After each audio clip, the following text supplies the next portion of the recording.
So because even though viruses aren't really considered to be living things because they lack so many of the properties that living cells have and they need a living cell to replicate, they still evolve. And they evolve because they have a genetic material, either DNA or RNA, and that genetic material can accumulate mutations. Mostly just from replication errors. Every time a virus is replicated in a cell, there's a chance for mutations in its genome.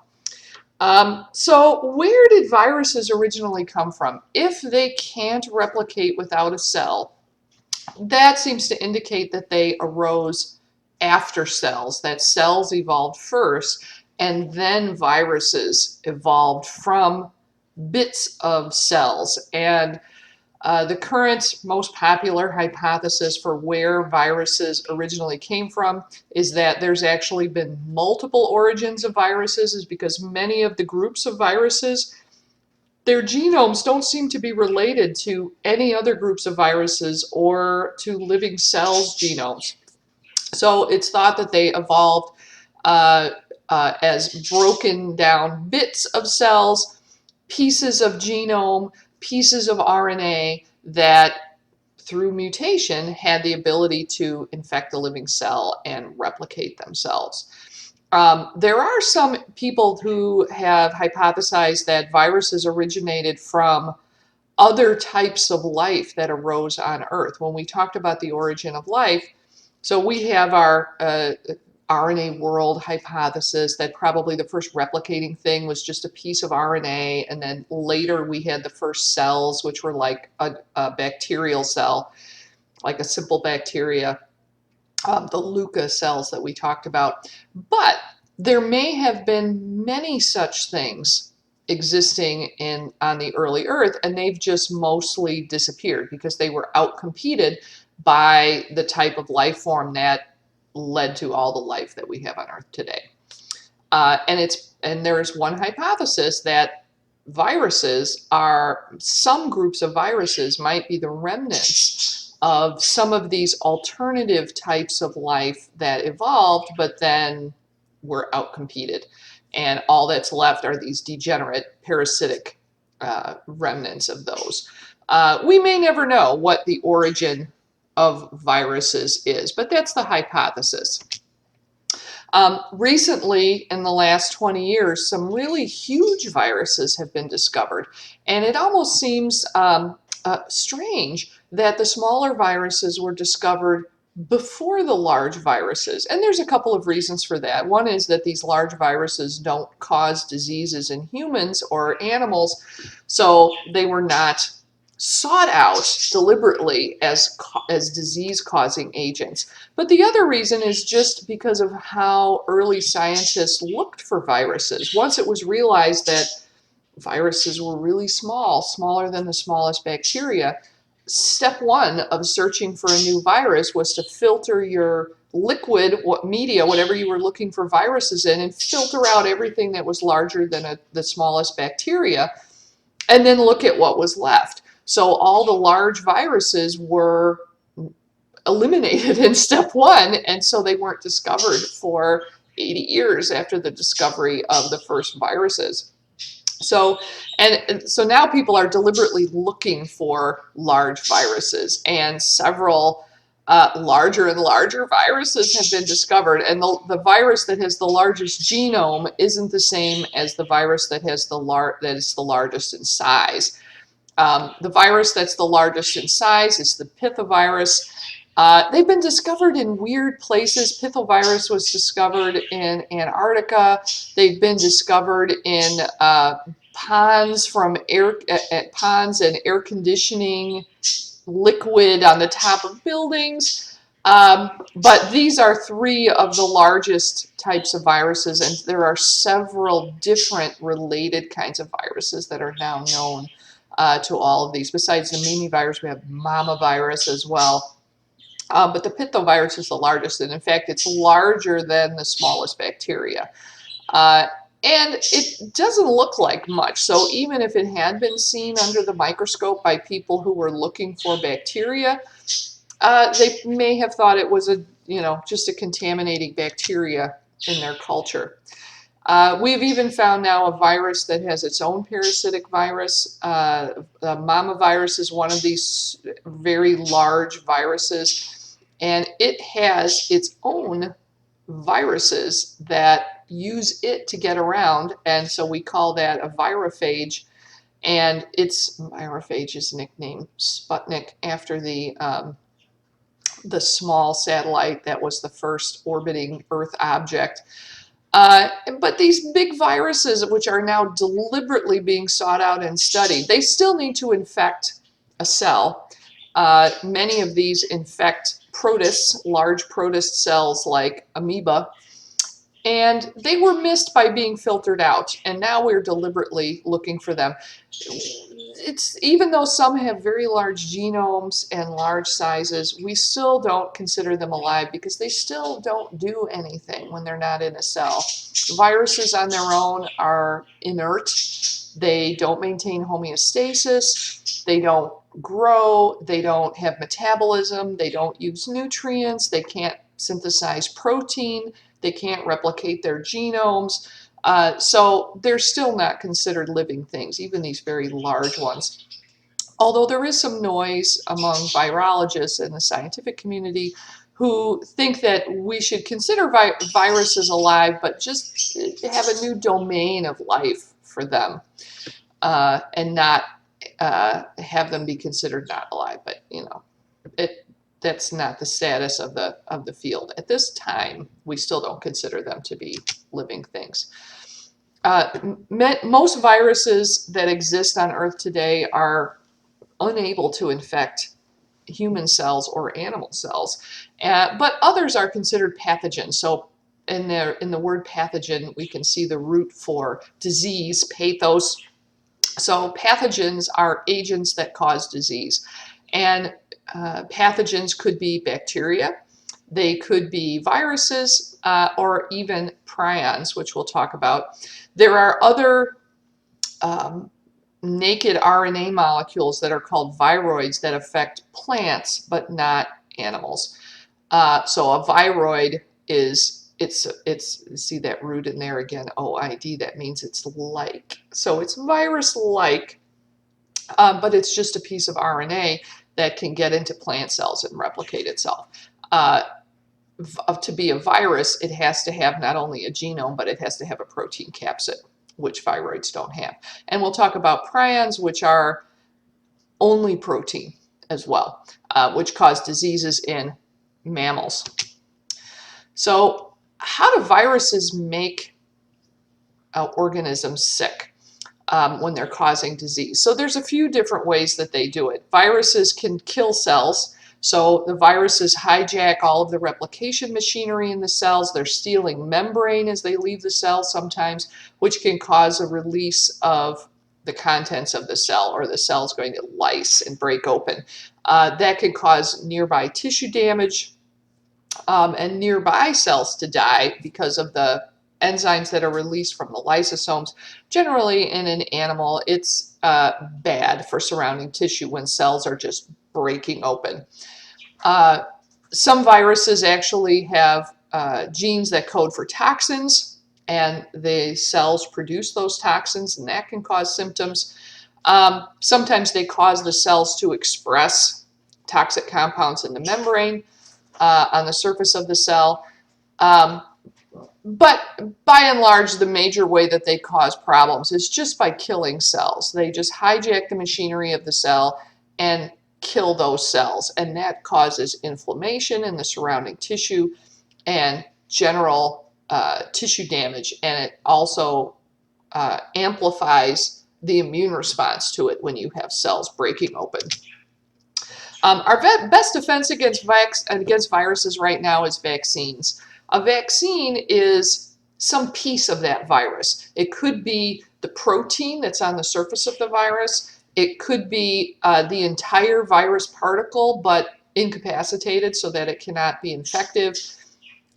Sometimes it's a little piece of that virus that's been added to another harmless virus and given in the vaccine. Sometimes it's just the genome of the virus that's going to get into cells and replicate the proteins and cause an immune response that way. But a vaccine, the idea of the vaccine is to trigger an immune response without causing the illness first. So we have an adaptive immune system that remembers things that we've been exposed to, and we make antibodies against things we've been exposed to. So if you had the vaccine for measles as a kid, or if you actually had measles as a kid, both ways your immune system was exposed to the measles virus, and you now will make, if you're ever exposed to measles again, your immune system will react extremely rapidly and disable the virus before you could even get sick. So the first time you're exposed to something, it takes about 2 weeks for antibody production to be fully ramped up. If you're exposed a second time, you're going to ramp up antibody production in about 2 days. So the virus can be inactivated before it has a chance to cause significant illness or even symptoms in most cases. So vaccines prevent or ameliorate viral illnesses. So like, let's say you've had the flu, you've had flu shots in the past, and you've also maybe had the flu before. Now, if you get exposed to a related type of flu virus, maybe it has some of the same components as the flu you've been exposed to before, but it's not exactly the same. You might still get sick with that new flu, but you might not get it, you won't get as sick as you would have if you had had no exposure to influenza at all. Viral infections cannot be treated by antibiotics. So antibiotics are used against bacteria and other living organisms.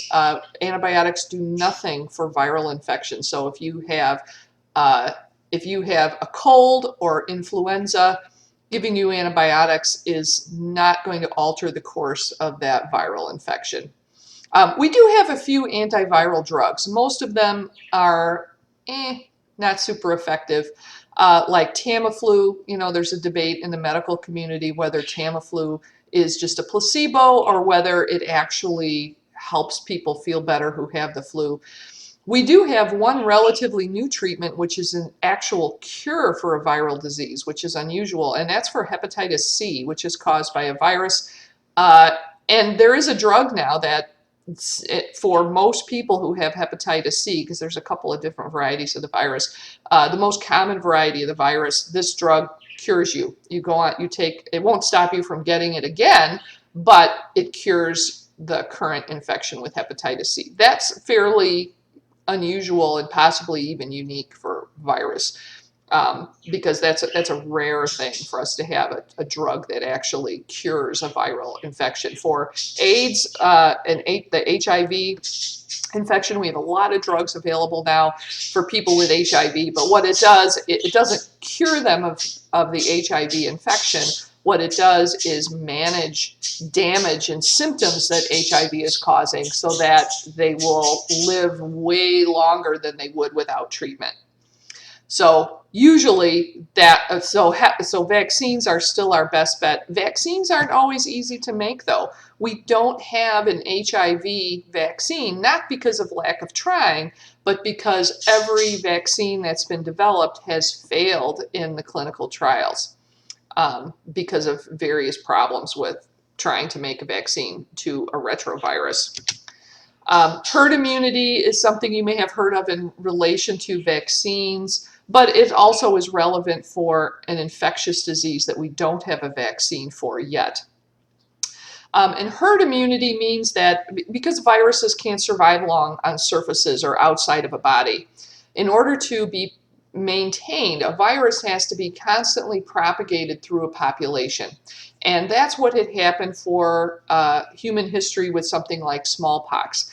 Smallpox, because it's a human-only illness, in order to be maintained for centuries in the human population through dozens of generations, it was being propagated continuously throughout the human population around the world, and it would come back through a community every 10 or 20 years or so when there was enough new kids who had never been exposed to it to allow the virus to continue to be passed around. So herd immunity occurs when enough people have been exposed that the virus is not able to be passed around effectively. And that herd immunity level begins to be effective at around 60 to 70% immune, and it's very effective at about 95% immune. So that's what we try to get to with vaccines, is get about a 95% immunity in the population, because not everybody can be vaccinated. People who are medically fragile, kids who are undergoing cancer chemotherapy cannot be vaccinated. People who are born with specific immune system deficiencies cannot ever get a vaccine, even if they want to. So when healthy people get vaccinated, you're not just protecting yourself, you're protecting the people who cannot be vaccinated. Most vaccines cannot be given to infants under 12 months of age. So people who don't get vaccinated for the whooping cough and for measles, you're risking exposing an infant to the measles who cannot be vaccinated. So if 95% of the healthy population gets vaccinated, then all the vulnerable people, especially infants and children who cannot be vaccinated either because they're too young for that vaccine or because they are medically fragile in some way, those people are protected by herd immunity. If, however, as we've seen with measles in the last few years, as the vaccination rate goes down, eventually you reach a point where the virus can perpetuate in the population again. And for something like measles, that's wildly contagious. Measles might be the most contagious virus that we know of in the human population. One person can easily infect 200 people with measles in a large group setting. So that's what herd immunity is. We want to get to the point where enough people are immune, either from natural exposure or from vaccine, that a virus cannot be propagated anymore in the population. And we could get it to die out, like we did with smallpox. With global herd immunity for smallpox, thanks to vaccination, smallpox went extinct in the human population. We are constantly monitoring for emerging viruses, new viruses, things that have jumped the species barrier from animals, and for things that consistently are passed back and forth between humans and animals, like influenza. This is one of the jobs of the CDC and the World Health Organization, and there are other country-specific groups like the CDC in other countries, which the CDC is the US's Centers for Disease Control. And that is one of their jobs, is to constantly monitor for new viral diseases because we don't have good antiviral drugs. So these are things that we need to be aware of. The flu epidemics periodically are something they're constantly on alert for. The flu epidemic in 2009, the H1N1, this one was of concern. The H1 and the N1, those refer to different subunits of the virus.